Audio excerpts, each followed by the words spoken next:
The wait continues for the next World Cup qualifier for Iran, but there are still things to debate and talk about. On today's episode of Team Melli Talk, we'll be talking about whether or not there needs to be a change made at the right back position. You know the deal, and you know what time it is. It's time for Team Melli Talk.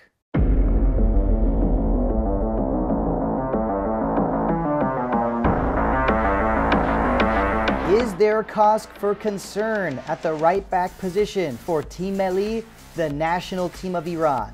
Hey everyone, got your back for some more Team Melli Talk. Currently, the guy at right back for head coach Dragan Skocic, Sadegh Moharrami of Dinamo Zagreb in the top flight of Croatian football. And joining us for today's episode, my good friend and Iranian football expert, Dara Zarandi.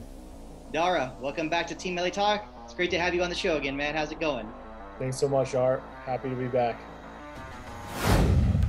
Is Sadegh Moharrami the solidified starter for Iran at the right back position? Now, to be honest, Dara, I think a lot of Iranian football fans might say that this is a silly question, but I don't really think it's a silly question. So from your point of view, I mean, what is your response to this question? I think it's definitely a very valid question. I mean, when you're going into a World Cup, or rather even we're talking about World Cup qualifiers and teams that can give us a hard time like South Korea, or on a good day for maybe Iraq or UAE. You want to make sure that you're very tidy and tight in the back. Unfortunately, Moharrami has had his moments where he's been a little bit of a hole in that position at the right back spot. So it's definitely a valid conversation to have about whether he should or should not be the consistent starter going forward. And, when talking about Sadegh Moharrami, yes, when you look back at these games so far in the final round of qualifying, yeah, he's had some pretty good performances. He's doing his job. We know that. But there have been those moments, though, that have really been, a moment where you get concerned, your eyebrows raised, whatever you want to call it. Let's go through one thing at a time. I mean, first, the goal that Iran allowed against South Korea. I mean, Son Heung-min scored that goal, and he's not easy to mark. He's not easy to cover. He's an amazing player. We know that. Then we also take a look at that goal against Lebanon. I know a lot of people are going to say that everyone on Team Melli that day, Bayron Van especially, and everyone else, they all thought the ball was going out of bounds. That really was a very lucky goal. But I'm not in the business of wanting to make excuses. That's the honest truth. But one thing in particular, when we're taking a look at this right here, this was against Syria. Yes, Iran won this game comfortably 3-0. But I definitely don't like what I saw here when Sadegh Moharrami looked like he basically gave up on a play, and the Syrian player was able to keep the ball in bounds and center it. And yes, it did not result in the goal, but there needs to be much better effort from Sadegh Moharrami. I mean, you just cannot be having that in World Cup qualifying, or, you just can't have that in any game, period. I think the biggest thing, that he needs to work on and that he's been a liability in is his positioning. He gets caught sleeping. He's in awkward positions at times with regards to where he should be. His man is dribbling into the box and he's maybe 5 yards away. And then, you have a legitimate goal scoring chance just because your positioning is off. And you maybe haven't recovered quick enough. You were just in the wrong spot to begin with. So these are different things that, has been a recurring theme with Sadegh. On the flip side, of course, he does offer a lot going forward. His crossing abilities, his link-up play with Golizadeh or whoever else is playing on the right wing with him, that has looked good at moments as well. But there's a big gap between his good and his not good. So going forward, there's no question about it that against better teams, that exact position that he's playing when he is on the pitch will be exploited. Now, when it comes to other options at the right back position, I mean, there is plenty of talent. And let's go ahead and take a look at these other possible players that Iran could call up at the right back position. Saleh Hardani, Ramin Rezaian, Daniel Ismailifar, and Mehdi Tikhtari. Now, before going through these players one by one, I'm just going to go right ahead and share my choice. And if I had the choice for who I think is, of course, the number 2 right back for Iran, or even I would say now give this person a shot to start at the right back position, I'm going with Saleh Hardani of Fula. I mean, I like what he brings to the pitch. I mean, he's got that energy, he's fast, and he could be he's a very physical player. I really think I think he's a good player. I know, you know, some other people are going to come in and say things like, hey, Sadegh Moharrami is playing for Dinamo Zagreb. Let's just put a stop to this. Let's just end that discussion right now. But I also am a firm believer of this kind of mentality or this kind of thinking, where that is, yeah, I get it. You have one player who's playing in a better league, and he might be looking better in those training sessions. But there are also those players that you give them the opportunity to play when the stakes are really high, you know, they show up and they do the things you want them to do. Yeah, I think you bring up great points. I definitely agree with you that maybe it's time to give Hardani a chance, especially if we're talking about a couple games coming up that we could already have qualification sealed at that point. I definitely wouldn't be opposed to seeing Hardani get his chance. And yeah, I do agree. I do think that just because a player is playing in Europe should not be the end-all be-all.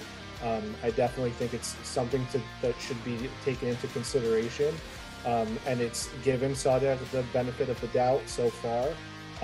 But at the end of the day, it hasn't proven to be, you know, enough to protect us. At the end of the day, a player playing at the highest level doesn't automatically make them immune from making mistakes or potentially even getting beat out from another player that's playing, you know, more consistently in the Iranian league, although the leagues maybe might not be the same in terms of strength. So totally agree with you. I think that Hardani is a great option. I also think that Esmaili Farr is another really good option. Kind of reminds me a lot of Sadegh in a lot of ways, but I think he's maybe a little bit more solid defensively.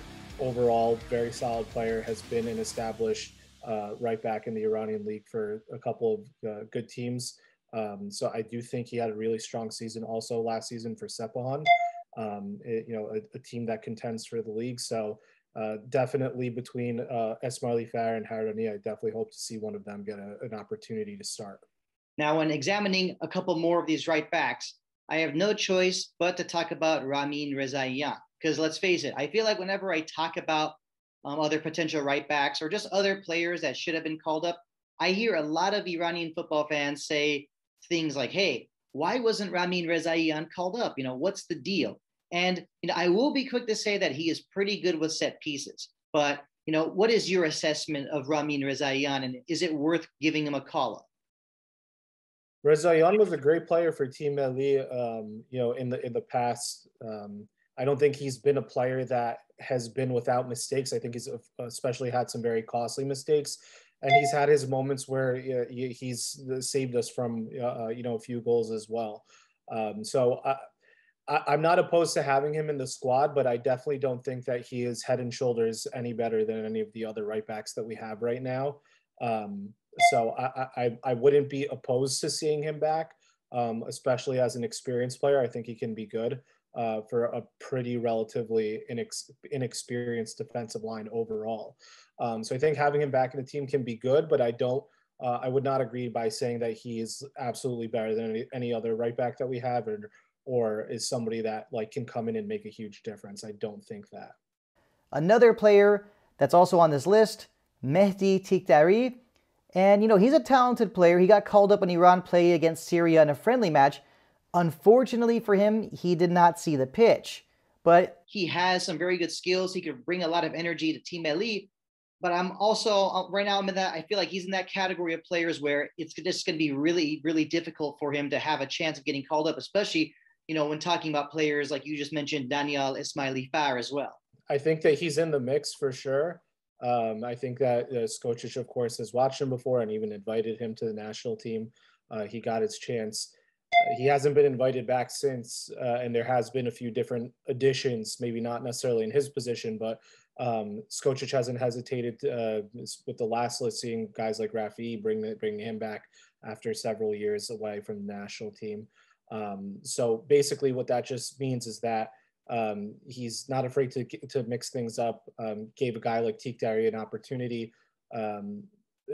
I think that if he rated him and thought highly of him, he probably would have invited him back for at least one or two more camps, but he hasn't.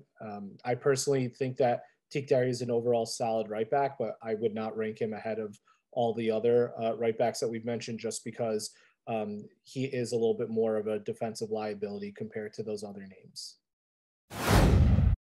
All right, we are getting closer to wrapping up this edition of Team Melli Talk. Now, let's just, get into these hypothetical situations, us Iranian football experts love to get into. The time comes for Dragan Skocic to call up his players, and, you have that input to pick the 2 right backs that you would like to call up for the upcoming qualifiers. Who are those 2 right backs that you would put on that list? For me, it would have to be, of course, Sadegh. I still do think that he does deserve his place in the team. Definitely, of course, have Harani in there and give Harani an opportunity to start in these upcoming games. We both like to see Sadegh Moharrami and Saleh Hardani called up to be the right backs for Iran in their upcoming qualifiers. Of course, from my point of view, I'd like to see Saleh Hardani get the start. But let's face it, would you really, I'm sure you'd find it very surprising to see Hardani get the start against Iraq. Yeah, I would. That's, of course, a potential qualification game on the line over there. So maybe not for the Iraq game, but absolutely for the games ahead, assuming that we do win that game. I think it's a fair assumption, looking at the last game against Iraq and the current state of the Iraqi team. Assuming we do win that game, as we should, definitely the following games would like to see Harani start all of them, but for now I do think that we should stick with Sadegh, who has been our right back so far. Now what about all of you at home? Who are your 2 top choices at the right back position for Team Melli? Leave a comment down below. Always looking forward to getting your input. And Dara, just like to thank you for taking the time to join me on Team Melli Talk. As always, it's a pleasure to have you on the show. Thanks, Art. Pleasure's all mine. And that's it, everybody, for this edition of Team Melli Talk. As always, you know what to do. Go to our website, www.teammelitalk.com. Remember, this is your best source for the latest news on Team Melli, the national team of Iran. Make sure you find us on social media, Facebook, Instagram, Twitter. You know the handle, @Team Melli Talk. Don't forget to like, comment, share, subscribe. Hit that notification button. See you on the next edition of Team Melli Talk.